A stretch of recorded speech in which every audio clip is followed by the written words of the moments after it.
Welcome to வீட்டு kitchen. இந்த வீடியோவில் ரொம்பவே ஈஸியான பாம்பே அல்வா எப்படி செய்யலான்னு பார்க்க போகிறோம். முழு வீடியோவையும் ஸ்கிப் பண்ணாமல் பாருங்கள். வாங்க வீடியோக்குள்ளே போகலாம். உங்கள் சேனலை இதுவரைக்கும் நீங்கள் சப்ஸ்கிரைப் பண்ணாமல் இருந்தீங்கன்னா சப்ஸ்கிரைப் பண்ணுங்கள். சப்ஸ்கிரைப் பண்ணிவிட்டு பக்கத்தில் இருக்கக்கூடிய பெல் ஐக்கானையும் ப்ரெஸ் பண்ணுங்கள். அப்போ தான் நாங்கள் போடக்கூடிய வீடியோஸ் உங்களுக்கு நோட்டிஃபிகேஷன்ஸில் வரும். இந்த அல்வா செய்கிறதுக்கு ஃபஸ்ட்டு ஸ்டெப் என்னென்னா, ஒரு மிக்சிங் பவுல் எடுத்துருக்கோம். இதில் அரை கப் அளவுக்கு நான் சோள மாவு சேர்த்துருக்கேன். இது கூடால 1.5 கப் அளவுக்கு நாம் தண்ணி ஆட் பண்ணி நல்லா மிக்ஸ் பண்ணிக்கலாம். ஃபஸ்ட் இதில் 1 கப்பு தண்ணி ஆட் பண்ணியிருக்கேன். இதை கட்டி இல்லாமல் நல்லா கரைச்சி எடுத்துக்கணும்.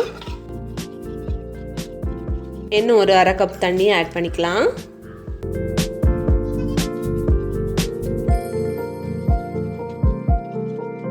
இந்த மாதிரி நாம் ஃபஸ்ட் இதை கரைச்சி எடுத்து வச்சுக்கணும். அடுத்தது ஒரு பாத்திரம் எடுத்துருக்கோம். இதில் 1 கப் அளவுக்கு சீனி ஆட் பண்ணியிருக்கேன்.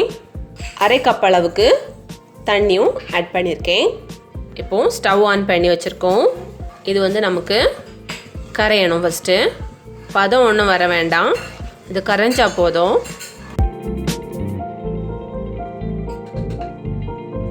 இப்போ நமக்கு சுகர் நல்லா கரைஞ்சாச்சு. இதில் கொஞ்சம் போல் லெமனை பிழிஞ்சு விட்டுக்கலாம். இது பாகு மாறாமல் அப்படியே இருக்கிறதுக்காக. இனி இதில் நாம் கரைச்சி வச்சுருக்கக்கூடிய இந்த கார்ன்ஃப்ளவர் மாவை ஆட் பண்ணிக்கலாம். இதை இனி கிளறி விட்டுக்கிட்டே இருக்கணும்.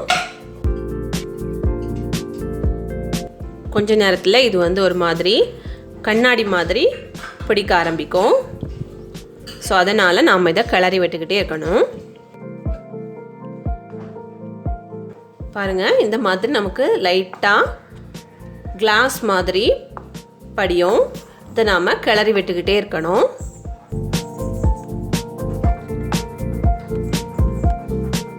ஸ்டவ் நம்ம சிம்மில் வச்சே நம்ம இதை கிளறி விடணும்.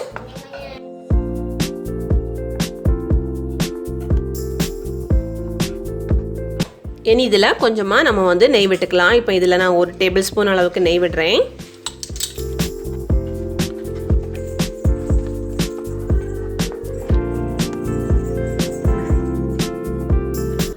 இன்னும் 1 டேபிள் ஸ்பூன் நெய் விட்டுக்கலாம்.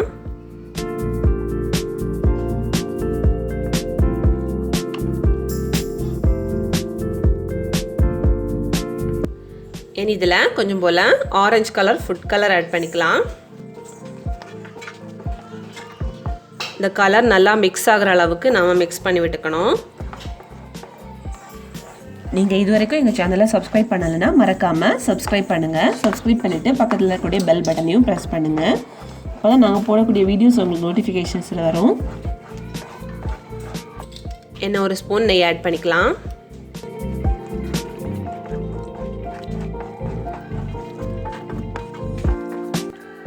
இனி இதில் கொஞ்சம் போல் முந்திரி பருப்பு ஆட் பண்ணிக்கலாம். துருவி வச்சுருக்கேன்.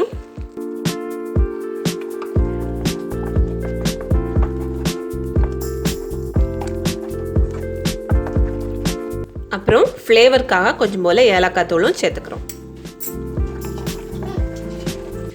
இப்போ நமக்கு அல்வா ரெடி ஆக்கியாச்சு. பாருங்கள், நல்லா உருண்டு வருது. ஸ்டவ் ஆஃப் பண்ணிக்கலாம். இனி இதை ஒரு நெய் தடவின பாத்திரத்தில் நம்ம போட்டுக்கலாம்.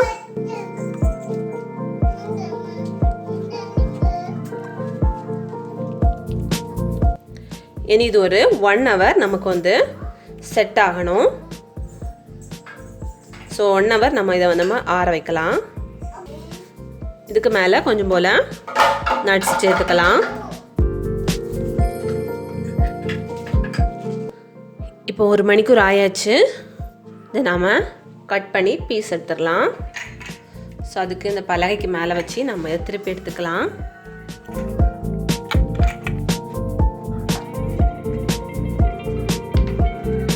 பாருங்கள், இவ்வளோ சூப்பராக ரெடி ஆகியிருக்குன்னு. இதை நம்ம இனி கட் பண்ணிடலாம்.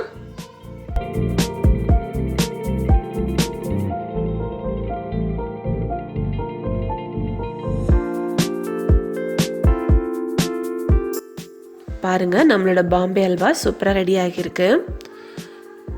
இந்த தீபாவளிக்கு நீங்கள் வந்து ரொம்ப ஈஸியாக குயிக்காக அல்வா செய்யணும்னு நினச்சிங்கன்னா இந்த அல்வாவை ட்ரை பண்ணி பாருங்கள். ரொம்ப சூப்பராக வரும். இதை நீங்கள் ட்ரை பண்ணி பார்த்து உங்களோட கமெண்ட்ஸை மறக்காமல் எங்களுக்கு சென்ட் பண்ணுங்கள். இந்த வீடியோ பிடிச்சிருக்குன்னு நினைக்கிறேன். இந்த வீடியோ பிடிச்சிருந்ததுன்னா இந்த வீடியோவை நீங்கள் லைக் பண்ணுங்கள், ஷேர் பண்ணுங்கள். மறக்காமல் வீட்டு கிச்சனை சப்ஸ்கிரைப் பண்ணுங்கள். தேங்க்யூ.